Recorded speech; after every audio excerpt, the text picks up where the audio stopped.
Hey, what is up guys? So we are going to be going over the entire set of the new Number Hunters, which is coming out on July 12th. So in 3 days this will be out. We're going to be covering the entire set. So if you guys know any of the combos or different ways you can utilize some of these cards in other decks, let me know. I'll let you guys know which cards are going to be the hot cards essentially. But let's go ahead and jump right into it. So we have Chronomaly, Aztec, Mass, Golem. There's support for Chronomalys, there's support for Gimmick Puppets, and obviously a whole bunch of reprints of number cards.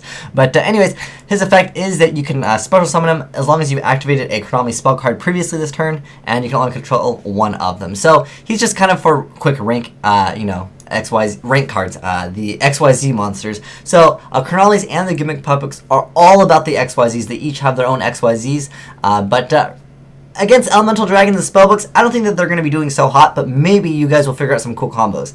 Next up, we have Chronomaly Cabrera Trebuchet, and his effect is once per turn you contribute a other Chronomaly monster, then target one face-up monster your opponent controls. Its attack becomes 0 until the end phase. So that's really good if your opponent maybe has a Gotchi in attack position. You can keep on attacking it. I know that I've moved other people's Gotchis to attack position with Karakuri Bure before, and I've just kept on attacking into it, and they would not detach, and it actually caused them to lose. But realistically, against the meta, I don't think this card will probably see some play. I mean, Chronomalys and the Gimmick Puppets, maybe someone will be able to build a good deck out of them. I hope so. Next up, we have Mud Golem. His effect is if a Chronomaly monster you control attacks a defense position monster, inflict piercing battle damage to your opponent. I like how they word piercing now. Before it was like some difference between attack and defense. You made it kind of confusing, and piercing is just much easier for a lot of players to understand. Next up, we have Soul Monolith. So Soul Monolith's effect is once per turn you can target one Chronomaly monster you control. Its level becomes 6, and you cannot special summon any monsters during the turn you activate this effect except for Chronomaly monsters. So basically, it's just for Chronomaly XYZs. As you can see, basically this deck is all about the XYZs. I mean, they have very little attack and defense. There is a continuous spell card that actually increases all the Chronomaly, so maybe if you want to make a deck, you can look into that card. Next up, we have Puppet. This is Gimmick Puppet Egghead. This guy looks really creepy. But anyways, his effect is you can only use the effect of Gimmick Puppet Egghead once per turn. You can discard one Gimmick Puppet monster, then activate one of these effects. You can inflict 800 damage to your opponent or make it level 8. I just don't like the whole discarding. Unless they make some Gimmick Puppet that actually has an effect where you discard and then you can actually get some bonus effect on top of that. Next up, we have Gimmick Puppet Gear Changer. Gear Changer's effect is it can't be special summoned from the deck. Once per turn, you can target one Gimmick Puppet monster you control except this card. This card's level becomes the level of that monster. I like how you can't target itself and make it level 1. Not that there's that many good rank 1 XYZ cards, but I mean Shiny Magician is still a card, or Slacker Magician as it's called now. I forgot they changed the name of that one. Next we have another Gimmick Puppet, Twilight Joker.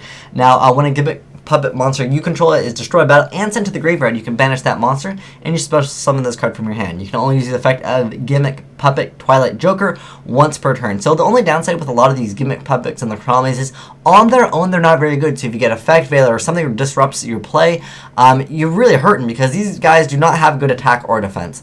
Next up, we have Gimmick Puppet Scissor Arms.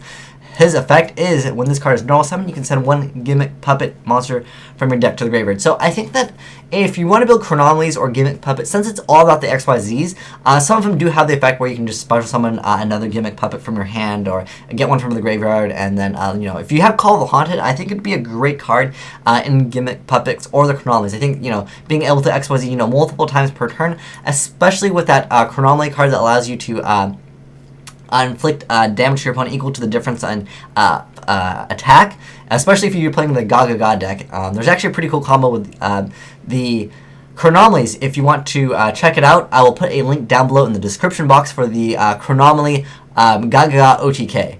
And that Chronomaly is actually Chronomaly number 33 that I was talking about that involves the OTK with the GAGAs. Next up, we have Gimmick Puppet Nightmare. This one's effect is you can special summon this card from your hand by attributing one face-up XYZ monster you control. You can only special summon Gimmick Puppet Nightmare once per turn this way. When you do, you can special summon one Gimmick Puppet Nightmare from your hand or graveyard. If this card is special summoned, you cannot special summon any monsters for the rest of the turn except for Gimmick Puppet monsters. So obviously they have that slight downside. But again, I mean, their attack and defense isn't too great. I mean, 2,000 is okay for defense, but there's too many things that can just simply just run over it. 3,000 is really where the defense actually holds up. But with Draco Sack being available, high defense doesn't really hurt Elemental Dragons, because they'll either steal your monster or they'll just pop it. So unless your monster can't be targeted, which is a new XYZ that is a rank 7, which we will talk about later. But next up we have Heroic Challenger Ambusher Soldier. I actually like this guy. So during your standby phase, you can tribute this card to special summon up to 2 Heroic Challenger monsters from your hand or graveyard, except for himself.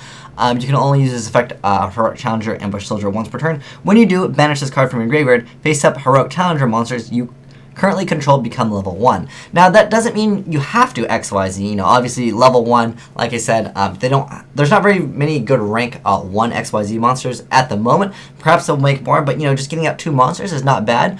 Maybe you can combo this with something else and absolutely go off. I think this card has some potential. We'll just have to figure out exactly how to use it. So if you know how to use it, let me know. Next up, Heroic Challenger Clasp Sword. Its effect is when this card is special summoned by the effect of Heroic Challenger monster, you can add 1 Heroic Challenger monster from your deck to your hand. You can only use the effect of Heroic Challenger Clasp Sword once per turn. So there's a card we can bring out with that previous card where we just talked about, Ambush Soldier, because remember, it doesn't negate their effects, which is pretty good, although it becomes level 1, not that that really matters, but that's pretty cool. I mean, you're able to just add a Heroic Challenger monster from your deck to your hand. I know it gets banished after, so I'm not sure if that affects the timing, because this technically is an optional effect. I don't think they would make it so it would have missed timing, but who knows. Next up, we have Blue Mountain Butter Spy. There's actually kind of a butterfly archetype that never really took off, but anyways, this card's effect is it cannot be normal summon or set. When you normal summon a water type monster, you can special summon this card from your hand. It can't be used as synchro material. So again, bad attack and defense. A lot of these cards just have bad attack and defense. It's all about the XYZs, as you can see. I mean, with the number hunters, you can't blame them. The point of the number hunters is to make the number cards, but it's just kind of one of those normal and then special. I mean, I think with when we have 10 goldfish, when we have Shadow Lizard or Kage to Kage, the thing is, like, there's so many more versatile cards. Like, this is more conditional. When you normal summon a warrior type monster, you can special summon this. It's just like, well, I'd rather just play Kage to Kage or 10 goldfish, which I can, I have no restrictions of it can't be used as synchro material monster. So that's the downside with some of the other cards that are coming out. But next up, we have Box of Friends. This card's actually kind of cool. It's a secret rare, though, of course, right? The good cards always got to be secret. So anyways, it's a level 1 light machine. If this card is destroyed and sent to the graveyard, you can special summon 2 normal monsters with different names with 0 attack or defense from your deck in face-up defense position. You can only use the effect of Box of Friends once per turn. The monsters special summoned by this effect cannot be used as synchro material monsters, and they're destroyed during your next end phase.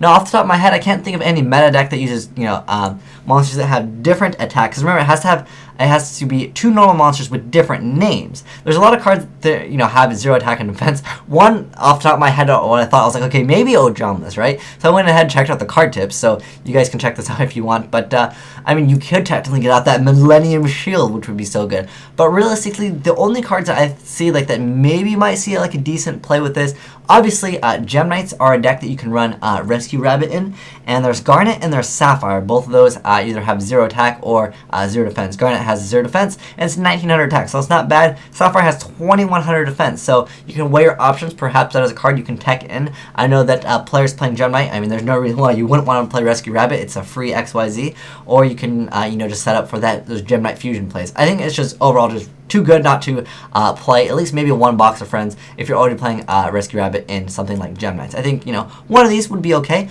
Also, it is technically searchable by something like Girgia X, which is actually pretty cool. I think it's actually listed in here. There we go. Yeah, you can search it by Girgia X or Girgigant X. It's not actually a Girgia card, even though technically without that space it would have Girgia in it, but it actually is not a Girgia card. But you have Summoner Monk, you have other it can be searched by Summoner Monk. It's level 1. Oh, I thought Summoner Monk was like 4. Anyways, but yeah, as far as it being able to be added with X. I don't know what deck can really utilize it, but who knows? Maybe someone will think of it. Next we have Zombao. Wow, that's such an awkward name, but it's Zombie Dog. I like the artwork. It's pretty derpy, but anyways, when this card declares an attack, it gains 500 attack. If this card on the field is destroyed and sent to the graveyard, you can special summon one level 1 monster with 0 attack and defense from your graveyard. Its effects are negated, and it is also destroyed during your next end phase. Now, I don't know any meta cards at the moment that can really utilize this, but if you guys know, hey, let me know in the comment section below. Next up, we have Gash the Dust Lord. All those dust and supports, right? He's got 1,000 attack, 1,200 defense. When this card inflicts battle damage to your opponent, increase its level by 1. I don't think this card will probably see any play. Maybe you guys know some combo. Like I said, there are always some awkward combos that people don't know. Next up, Zubaba Knight. At the start of damage step, if this card attacks a face-up defense position monster, destroy that monster. It's only got 1,600 attack. It is a warrior, but it's not level 4. I think that, you know, being able to go for like something like Blade Armor Ninja is pretty good. Also, there's Heroic Challenger is an extra sword, I believe, which it boosts their attack by like 1,000, the XYZ monster. And it's really cool with Blade Armor Ninja because you get basically a boost of 2,000 attack points. Next up, Go Golem. So once per turn, this defense position monster cannot be destroyed by battle. It's okay. I don't know if anyone will really play it. The last two cards that we're going to be covering here are Kaga, which is a card that I mentioned before. This card is just way better than that other card where it's that butterfly card. I don't remember its exact name, but this card's pretty good in the you know, aspect that, you know, it's a dark plus. Well, this one can't be used as synchro material either, but Tin Goldfish, I believe you can. But anyways, this card is a dark, so that's pretty awesome. But I like this card just better just because it doesn't have the restriction of like it's only warriors, right? But yeah, he's a pretty good card. Just a quick rank 4 XYZs. And then next up, Revolt. This card actually is seeing some play in OCG. What it does, it just destroys evil swords, is basically what it comes down to. But, you know, it can be used against other things. So you can target one face-up XYZ monster, and that means anywhere on the field. It doesn't matter if it's yours or your opponent that has XYZ material. Detach one XYZ material from it, and if you do, special summon one Revolt monster. That's not Revolt monster. Revolt from your deck. This card cannot be used as synchro material monster. So that's kind of cool. It allows you to go straight into a Slacker Magician. On top of that, if you do happen to have a level 1, because it doesn't special summon itself. But if you have 2, I guess technically you can do it. But anyways, it's kind of cool that you can special summon 1. So just an additional, like, you know, light monster that's there, just basically there as a defense. But basically, you know, first turn when someone goes for Ophion, they're going to detach 1, and then you're just going to detach the other one, and then you can just go ahead and start special summoning all over again. But I don't know how relevant Evil Storms will be, you know, once that Blue Eyes structure deck comes out. I'm not sure if they might hit Evil Storm, but that's a topic for another day. But that is going to be the first 20 cards. This set is actually not that big. It's only a 60 card set. So we're going to go over the next 20 in the next episode, but thanks for watching. Asian Eyes, signing out.